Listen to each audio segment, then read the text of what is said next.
Fight! Final round, round 10. Luke, the Force will be with you. Stand by alert. Death Star approaching. Estimated time to firing range, 15 minutes.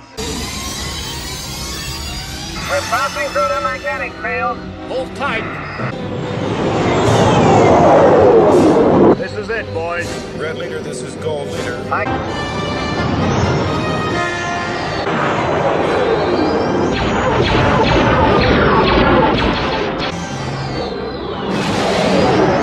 This is Red 5. I'm going in.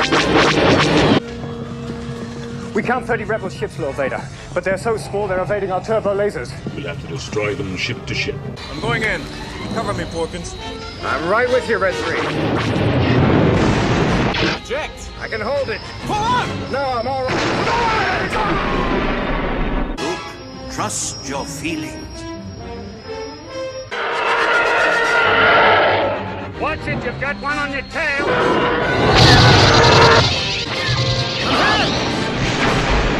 If you pick one up, watch it. I'll be right there.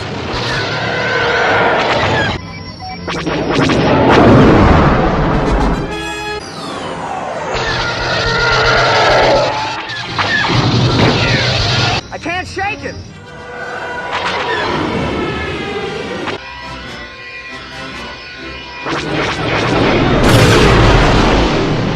Thanks, Wedge.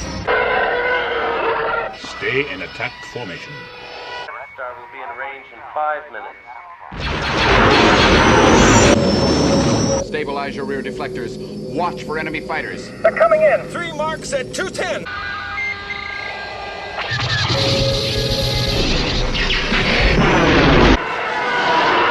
Loosen up! Gold 5 to Red Leader. Rebel base 3 minutes and closing. Red boys, this is Red Leader. Keep your eyes open for those fighters. There's too much interference. Red 5, can you get from where you are? No sign of any. Just hold them off for a few seconds. Close up formation.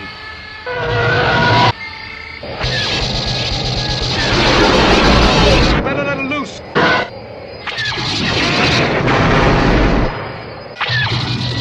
Red Leader, we're right above you. Turn to point.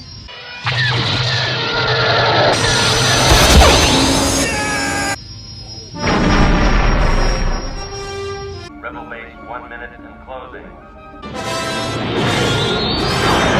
Increase speed full throttle. What about that tower? You worry about those fighters, I'll worry about the tower.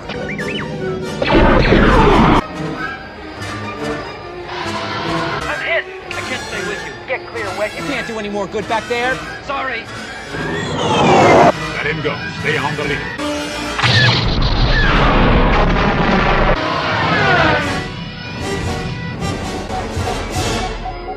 Use the Force, Luke. The Force is strong in this one. Luke, trust me. The Death Star has cleared the planet.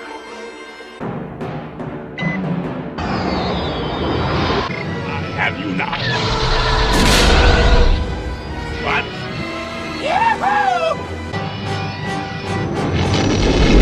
You're all clear, kid. Now let's blow this thing and go home.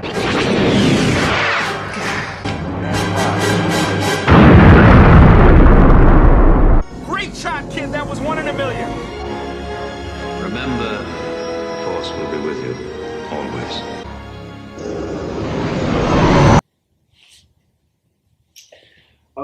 I like this. I like the scene. I like the how.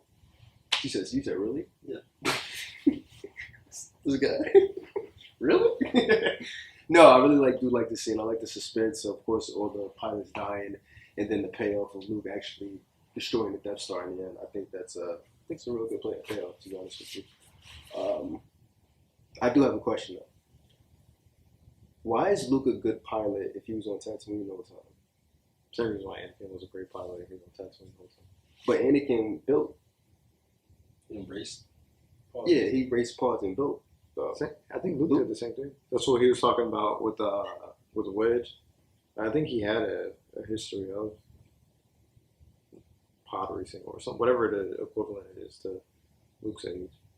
I didn't get that. When he was like, it's just like Beggars Canyon back home. Yeah. Where he made that reference. I mean, I'm pretty sure it alludes to some type of. It was probably the scene of where racing. Anakin raced. Probably like an Easter egg. Oh, okay. I wouldn't be surprised at all. Okay, I was just thinking that while I was watching the scene, I was like, okay, wait, why is Luke a good pilot? Because I didn't remember, because, of course, you see Anakin in the first movie race pods himself, and you talk about it too when you meet him. Like, oh yeah, I've been racing pods, and I feel pods, So he's labeled as this kid genius from the get-go, while Luke is just a spawn boy. So I didn't really. Yeah, but I mean, I think he always alluded to that he was a great pilot because of him wanting to go to, the school. And essentially, I think that's all alluding to him wanting to be a pilot, but, Owen trying to keep him on the farm. Oh, okay, got you. I remember the name, though. It's Colonel Yularen. That's the guy from when I was talking about. I thought it was Grand Moff Tarkin. That's why I said it earlier. Well, Grand Moff Tarkin is the guy. You remember I was showing you the guy on the screen that I couldn't put the name to? Yeah, that's what I thought it was. Oh, no, Tarkin is the main person that's with Vader the entire time. He got the suit. Colonel Yularen was the dude that was in the white jacket and had the long hair. Gotcha. I like the scene, Josh, but I did say really just for the same reason that I said, my earlier objection to, I don't remember what scene it was. Oh, the trash compactor scene. I felt like this drove on longer than it should have. Like, my first time watching it, but definitely my second and subsequent time seeing this. I do think the entire third act is longer than it should be, yes. But not necessarily this spaceship scene. I think more of what's before the scene, them planning for it, and then them eventually getting to the defending and going to the Death Star and trying to destroy it.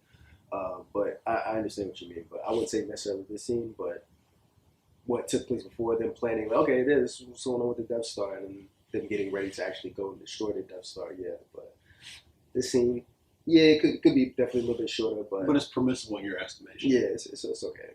Because a lot happens. You see everybody dying. You see the suspense in the scene. You see Darth Vader taking out each pilot one by one, getting Luke.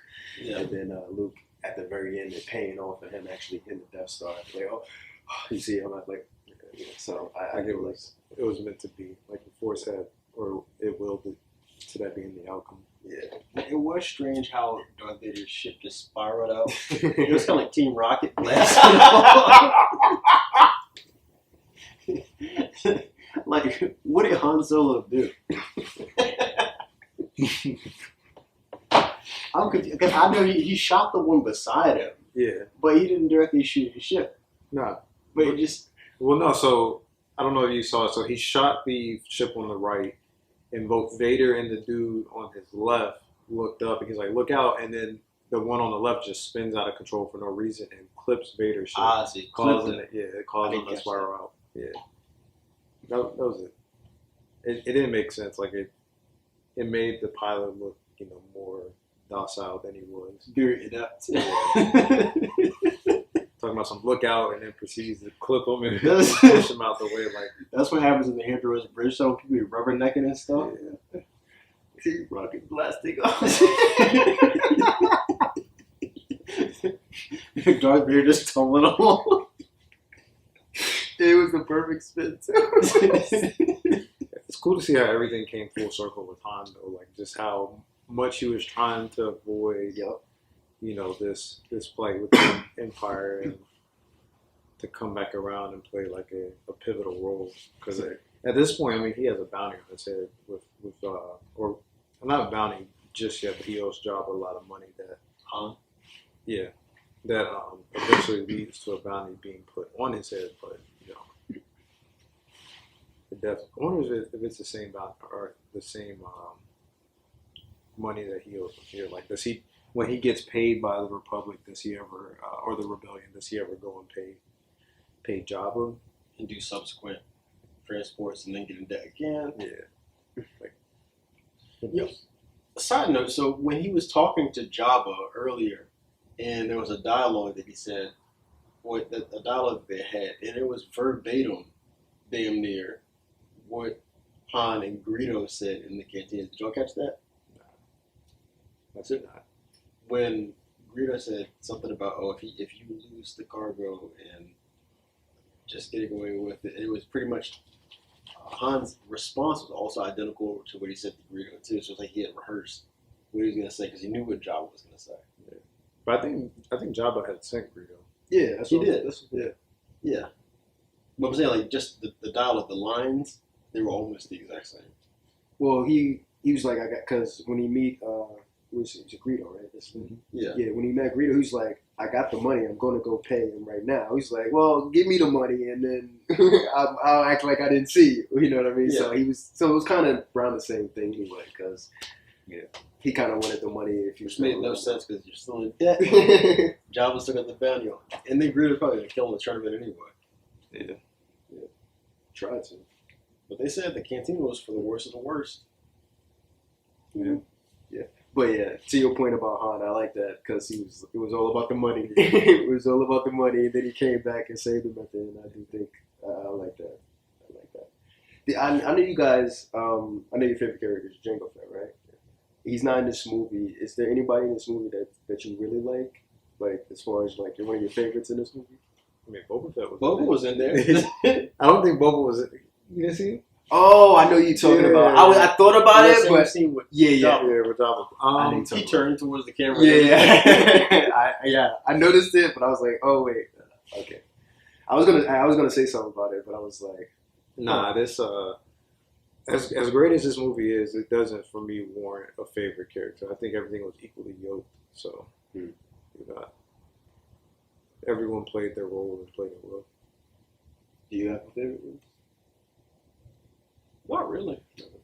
There wasn't any. Well, I say Darth Vader if I had to choose one, just because he was a standout, and I typically happen to be Sith oriented. But I will connect to the dark side. That's what you're telling us. I did one thing that we didn't capture in any of the scenes that we reviewed here, but I really had. It was just weird for me, like the romantic undertones between Leia and Luke throughout the film. Oh yeah. It's like, she's beautiful, and then like even though it was a benign like the kiss on the cheek thing. So even though like I kiss my mom and my sister on the cheek all the time, but the way that they did it, the one you're missing though was when he was talking to Han, and there was arguing about Han actually being about the money. He was like, in. Luke asked Han about her. He was like, how do you feel about Leia? He was like, I'm trying not to, kid. He was like, good. That's part of it. You missed it. But it's just like the romantic undertones, and we know who they are. I'm pretty sure George, he knew what his end goal and how those characters would be tied together. You're gonna ask why he did it?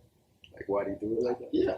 That is a good question. I do. It was extremely weird. Yeah, like especially in hindsight, when you knowing their brother and sister. I mean, maybe if he didn't have the end game in mind, not just brother and sister, twins too. So they should be able to feel some type of connection to each other. I feel. Do you feel no? Because they're twins. That's how I took it. I couldn't. No. I mean, there's been instances in real life where people have been separated at birth, like siblings, and then end up dating each other. Like, it's strange. Twins. Yeah. Twins. That's the point here. I'm pretty sure you can look online and find a story where somebody had that happen to them. I feel it's highly unlikely for twins. It's highly unlikely. Separated at birth, so I don't. Brother and sister, yeah, but twins. Usually, twins have some type of connection to each other. Not necessarily they'll meet each other. Connected to the force or something. No, not necessarily they'll meet each other and be like, oh yeah, oh wait, we're twins, but they'll have some type of familiar sibling connection. Something like that, but yeah, I did think that was weird for him to put that in, and kind of so. Not only that subtle, but I definitely noticed it when I was watching the movie. Yeah, like those two, like it was for luck, for luck. And then they go and I think it was like 2 kisses on the cheek, like yeah. So yeah, I thought that was kind of weird, but hey, George Lucas maybe I don't know. I don't think incest was on the agenda. Yeah, I don't know. You don't think it was on the agenda? No. It was just strange though. Yeah. I don't think incest was on the docket when George Lucas was I mean, neither here. I wouldn't. I'm not gonna put it past him, but I don't think it was in the docket. You want to put it past George? No. I don't know, man. It could have been his. Because it could have part of gone his either humor. way. Like I think it could have gone either way. Because it's the same thing I was saying about like Obi-Wan. Like certain things in the movie were ambiguous for a reason, to where he could continue to write the story depending on, or make tweaks or alteration to the storyline as it progressed. Mhm. Because I mean, even then, he doesn't realize that Leia is his sister until episode 6. So we get the full Empire Strikes Back movie, and there's still no reference to it. Like Empire Strikes Back is when, we find out that Darth Vader is Luke's father. Like I think things were kept in ambiguous on purpose, so when it came time to put it on the screen, it could go an angle or a direction that he wanted it to. Yeah. I'd like to hope that's Sorry, I don't understand. I don't understand either. So you think he was doing it as a misdirection to the audience? Not as a misdirection, but to just keep any possible outcome available.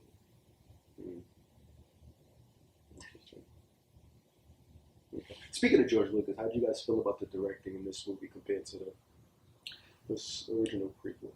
It is one of the few Star Wars movies where everything makes sense. Even the things that are poorly choreographed, they still fit into the timeline perfectly. Like seeing even the Death Star scene, like even though you guys can have the outlook that it is dragged out, it plays perfectly to Luke's role and importance within the Force, to where he has to be the one to do this, and it goes down to a dire situation to where as you see, it's just one Y-wing and one X-wing left out of the whole minor battalion that they sent up to the Death Star. It was very dramatic in a sense to try and get it that way, and I think that stuff is at least done on purpose, and it makes sense at the end of the day. Like there's nothing that was put into this movie that really makes you scratch your head about why it's there. I think a lot of things that we're questioning are like the ambiguous things, like what angle is George trying to present, if, as we see, hindsight again being 2020, it eventually ended up being this way. Like, why could it not have been that way? And of course, I think that's just, like I said, us being able to reflect and see how things played out. So, yeah. I think for me, really, I agree with you. The directing in this movie, it's better than the first two movies. I wouldn't say it's better than the third movie, though. Yeah. 3 is by far the pinnacle, is the pinnacle of Star Wars, because it touches bases with everything. Like you get this full on galactic war where it's not just on the battlefield fighting. You get in the air as well, and it is spontaneous and very acrobatic. Starfighter, like reminiscent to Jango and Obi-Wan's battle in above Geonosis, but it's like that on every possible scale. And then, you get the pinnacle of lightsaber dueling as well, multiple times throughout the movie. And then you get the best lightsaber, battle between, Anakin and Obi-Wan. So it's the pinnacle of, just everything Star Wars related. It ticks all the boxes. And even as far as just, how the political structure was thrown into Star Wars as well. That was the epitome of it as well. So, Episode 3 checked all the boxes, because all of these movies, 4, 5, and 6, and then 1 and 2, led up to that moment. So it was really the encore of Star Wars, because at this point you have a full, original trilogy that's written, and you're coming back and you're rewriting 1 and 2. You see what you're doing wrong. You see what correlations might not be being made to the point that you want them to. So Episode 3 is just the perfect storm to drill everything on. Yeah. I think what really hinders the directing in this movie, I don't know if you guys noticed it, but during a lot of the action scenes, there's like cuts that show it's cuts to the point that it kind of confuses the audience, or really me, to the point like, wait, what just happened? To the point I maybe have to look over it again, or it's like not clear enough. I wish you would actual point scene. The scene actually in the bar, when he sliced his arm off, That scene right there. So you missed the actual part of amputation, Exactly. and then the hand doesn't quite Just match either of the miraculously. characters. Exactly. So It's like a someone else. yeah, like it's really like wait, what happened? And this other action scenes too. I want to say maybe it's probably between Darth and Obi-Wan. I think it happens a little bit there too, because you mentioned the choreography in that one, or it's just so bland. That It was so awkward. Yeah, the shot is just so bland. Like I said, I can't be mad at it because that's how it is with the times. And he did what he had to do. And like I said before, this movie, he wasn't really planning for this movie. Wasn't planned to be as successful as it was. So he probably learned from this movie. He's okay. I can do better in The Empire Strikes Back in the next. And they probably got more. Well, of course they got more money. Yeah, the box definitely. But I would also say, like, from a directing standpoint, I feel like this movie was great in its own way. Like, it birthed an entire franchise, and we would be here today if it wasn't as successful. But I think one of the things that differs from this movie, separates this movie from the others, is that the foreshadowing was much more subtle. Like, they would say things in the comments, but they would make towards each other, and in the dialogue and things you would say, but there wasn't as much emphasis put on it. And I think that's something that definitely built upon in subsequent movies and kind of gave you more of a sense of what was going to transpire. Because in this one, it was pretty much you were on the edge of your seat because you didn't know what was going on. Mm-hmm. You didn't know what was going to happen one moment to the next. But in the other ones, like where I forget which one it was that we were talking about, because to me, I see the Star Wars series as an entirety. Like, I know what happens, but in terms of like breaking the segments, that's where I struggle sometimes. But when Yoda was at the beginning of the movie, he said like fear, he said the dark side. Showed you. I think that was 3. He was having his premonition, so yeah. Yeah. So with that one, so it's like there's more overt foreshadowing. This is way more subtle. Yeah. He technically said it in his first movie too, when he was talking to Anakin on the Jedi Council. Yeah. No, yeah, I agree. And I know we talked about the actual visual effects off screen, but how do you guys feel about the actual visual effects in this movie compared to the other ones? Of course, it doesn't live up. Of course, to the other ones, even with them being dated, I still feel like they look great. It doesn't look if you look at contextually for the time that it was produced, it was excellent, way above par. Today, it looks dated, but at the same time, it's not too far behind. It's passable. Yeah, it's still watchable. It's very much so watchable. And I enjoyed it. I just thought it was odd, the choice of what they made CGI and the revisions and what they didn't. And that was a little bit questionable. Like I said, the lasers, the lightsabers, but the spaceships look great. The addition of the animals and I can appreciate it. I thought it looked great. Yeah, I agree. I would have gave it a perfect score of the visual effects, but the only thing, what you said, they added in things that probably was like, the animals, I feel like a lot of inclusion of the animals wasn't really needed. I can think of a few shots where it was like, George Lucas didn't really need to put animals in the screen. Specifically when the stormtroopers were looking for them in the beginning. On the desert. Yeah, in the desert, I felt like that probably wasn't needed. But if you did want to put the animals in there, maybe there was a shot where there was animals further away and it did look more realer. And if you wanted to keep it in, that's fine. But more close-up shots of the animal wasn't that bad. And then you said the town in Tatooine that was more heavily populated, added more stuff in there. I feel some of that wasn't really needed either.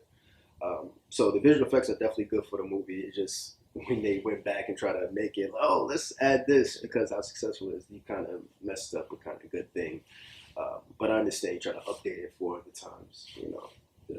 But I would disagree with that one point about Mos Eisley not needing the revisions to make it look more populated, because in a conversation prior, or maybe even earlier during this, I know Des, you were saying that Mos Eisley is supposed to be one of the most populous spaceports, so it could benefit from being more fleshed out. I thought that it looked great. I thought it was effective and served that purpose. Like that's the vibe I got from it. Yeah, I'm in the same boat with that. Like for me, I would just go ahead and give it a perfect score, just because when we think about the time that it was released, I mean, you're getting full-blown, space battles at a time maybe where, I mean, it's not too popular, or maybe unprecedented. Like I don't know. I'm not a big movie buff, but I know that for this to be a movie that's centered around space and things of that nature, not too far removed from the space race itself, like everything makes sense.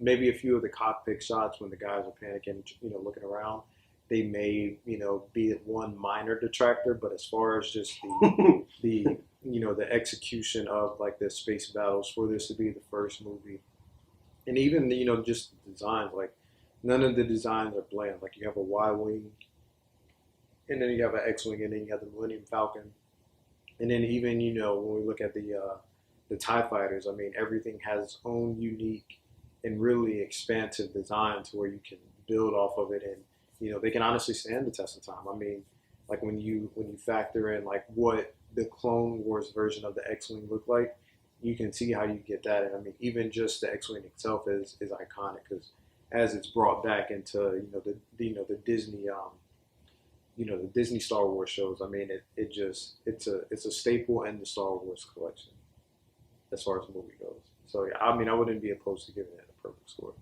Even with the minor detractors of things not making sense.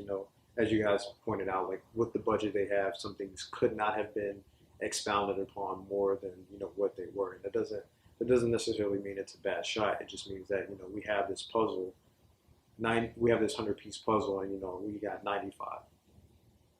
You still see the picture. You know what they're trying to achieve. Yeah. All of it isn't bad though. Like say for instance, the scene with Han talking to what's his name? Jabba.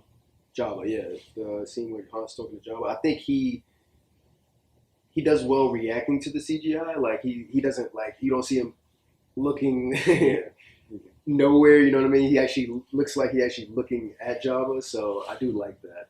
Yeah, he was Jabba definitely did look good. Huh?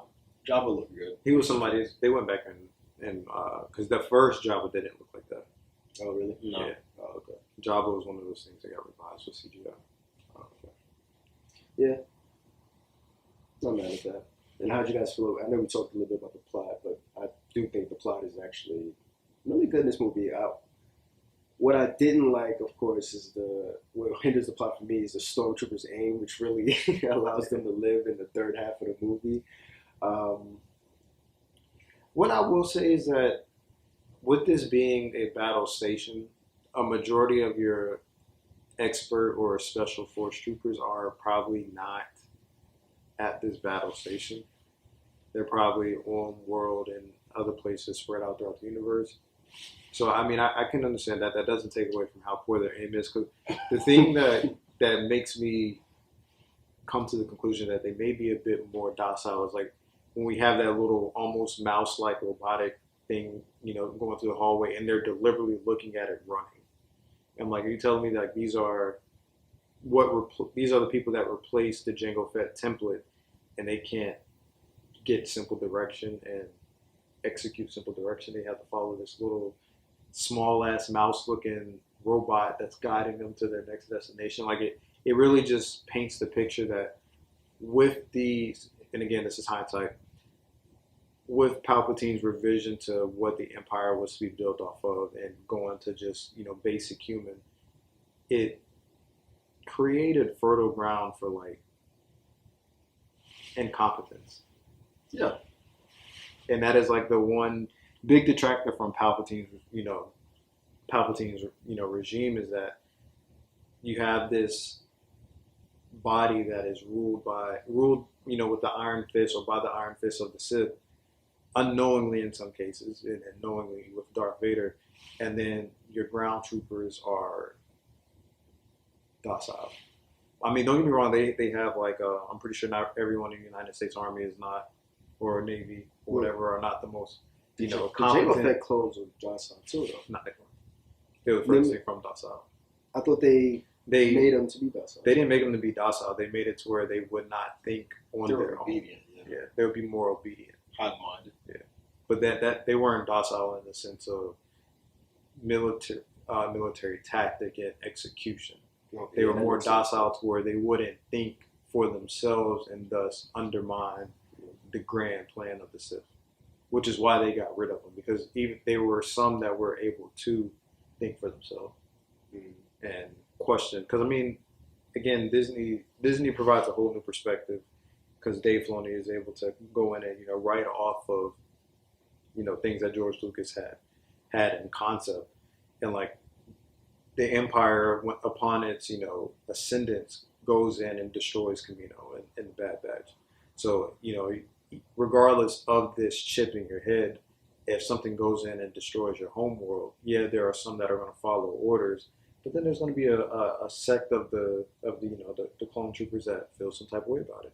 Mm-hmm. So there's this division, and I mean, same way with stormtroopers, like you have your death troopers and things of that nature, and which are the equivalent of like special ops. You do have some docile clone troopers, but they were like considered defective because the template was running then.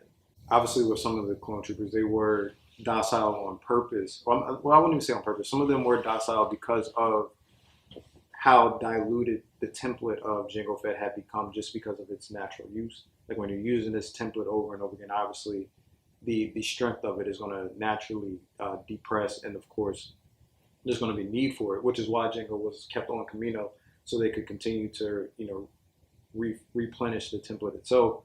And then of course once he ended up dying, and this is of course covered in the Bad Batch, because with Jango there were two unaltered clones, there's Alpha and Omega, and they were allowed to, they were essentially created so they could continue to pull from those templates, but obviously it didn't come out that way with Palpatine's intent. But there were a lot of them that eventually did divert away from what Order 66 was intended to do, which is why Palpatine eventually diverted away from that route. Because if you can think, if you have these basic human beings that come in, they're going to follow orders, but if you have these trained assassins who are, the direct templates or direct clones of man who has had a known history of being able to kill Jedi with his bare hands, and these clones have been instrumental in, the battle for, the battle on behalf of, the Republic, then there is always that possibility that if they do understand how to remove these chips from their hand and they eventually rebel against the Empire themselves, then you have this army of trained assassins that can essentially, and it would have been a nice, and me being a Jango Fett fan, it would have been a nice story where the galaxy is ran by a bunch of Jango Fetts, but essentially it was too dangerous. Yeah, so for sure. I mean, and even in the Clone Wars animated series, I mean, there were signs of it, and Dooku and Palpatine went to great extents, or we'll say Sidious. They went to great extents to make sure that plot was not unraveled. Like killing the trooper, because there was essentially a trooper that we'll say he malfunctioned and killed a Jedi, and it was Order 66 triggering prematurely. Like Palpatine didn't deliver the order. It triggered prematurely. He killed the Jedi, and then essentially his I don't know if he was the one who killed him or if it was his partner, but essentially he found out through his X-rays that there is a chip in every clone's head, exactly what you're talking about, where it was designed to, one, as you were saying, Josh, make them more docile, but not docile in its true definition of the word, just less aggressive and more obedient to orders. And then, of course, two, I mean, I'm pretty sure there was a great list of things that it was designed to do, because it had, what was it called? Rapid generation, to where their health, their age, they aged a lot quicker than, the average human being. But then also to trigger Order 66 when it came from Palpatine. So, didn't have self-destruction capabilities though? No, that I do not know. If they have self-destruction capabilities, then hey, I mean, I wouldn't be surprised. No, I wouldn't either. But I mean, well, I would assume not, because it would have probably been more easy for them when the clone malfunctioned to have just triggered that instead of going to great lengths to try and kill them. Because that actually makes sense. Yeah. Because they, I mean, like I said, they went to such great lengths to where they like the Jedi wanted to question this trooper, and I mean he eventually did make his way to Coruscant, but I mean they tried multiple times to subdue and kill him before he could get to the Jedi for questioning. So that's why we got the clone troopers that have, or I'm sorry, the stormtroopers that have this wonderful accuracy. Leave it though. Let Obi-Wan go. Interesting. Okay, yeah. But overall, the movie, I like the movie. I probably like it second best movie aside from. Oh, we've only seen 4 this far. Yeah. Wait, what you thought I was saying? I thought you were about to say the second best movie out of the whole franchise. Oh, no. I was going to say. I haven't seen no franchise yet. You want to wear these next? No, from what we've seen already. I definitely still like Revenge of the Sith the best. Yeah, for sure. But yeah, I like the movie though. Yeah. I mean, I think this movie is with this being, your first time, running through the original, just the saga itself. It's going to be a good building block that is going to make perfect. Because again, these were directed perfectly. I remember when we were watching, 1, 2, and 3. Like there were so many unanswered questions, and it was designed that way. But these particular movies, they were directed to give you every single answer, few ambiguous answers every now and then. But it was designed to give you every single answer to where if the movie was not renewed for another run, you would have got a conclusion. Right. Whereas if episode 1 would have not been, I mean, I guess when George Lucas was doing this, he had contracts where trilogies were implied. But say, for example, if we would have just saw Phantom Menace, then we would have been left with so many questions. If we would have just seen 1 and 2, then we would have been left with so many questions. Like it's implied in these original trilogies that if this story stops right here, you can arrive at a conclusion that you'd be potentially satisfied with. Yeah. You have any final thoughts on the movie? No, I thought it was effective on what it was. It was the birth of the franchise, really the foundation for it. And I mean, it did very well within the context and the limitations of the day. And I mean, I can still watch it today and enjoy it. Sure. The one thing that I will take away from it, as far as like a point per se, we'll say like a 0.10, is that one thing we talked about when we were watching episode 3 was just how beautiful the score was with John Williams and how it was persistent throughout the entire movie, regardless of the severity of that scene. And I feel like we didn't get that here. And of course, this is the first movie. Hindsight being 2020, comparing it to what came out, 30 years later. But there really wasn't much of the score playing throughout the movie to amplify the severity of that particular scene. Like we got the, as you were mentioning, Mos Eisley Cantina score or whatever. We'll call it a score, yeah. But we didn't get it in every single part. Like, of course, we got it when Luke was back at the moisture farm and seeing beef jerky laying on the ground. Like, of course, we got it there in like the somber moments, but there wasn't anything outside of maybe like the somber moments or the introduction of Darth Vader or these somewhat tense moments that we got the musical score to go along with the movie. Yeah, I actually would agree with that. The score isn't as felt in this movie as it is in the prequels. Yeah. But it is still present in this movie, and it's not bad at all. So I'm pretty sure, and John Williams still won an Academy Award for this. Yeah. For I mean, like Brian was saying, Mos Eisley Cantina is an iconic score. It's by itself. Yeah. I think that if it did have a score throughout the movie, it would. The score, and like I said, and we were watching episode 3, the score provides a different feel if you are not paying attention to it throughout your first viewings of the movies. Like when you're actually paying attention, like music by itself, it's designed to trigger emotion. And so if you're paying attention to the script and then you're paying attention to the score, it gives you a whole new feel that you may not have experienced the first time running through it. Yeah, I agree. Well, but if you guys like the movie review, don't forget to hit the like button. We're going to see you guys on episode 5. Peace.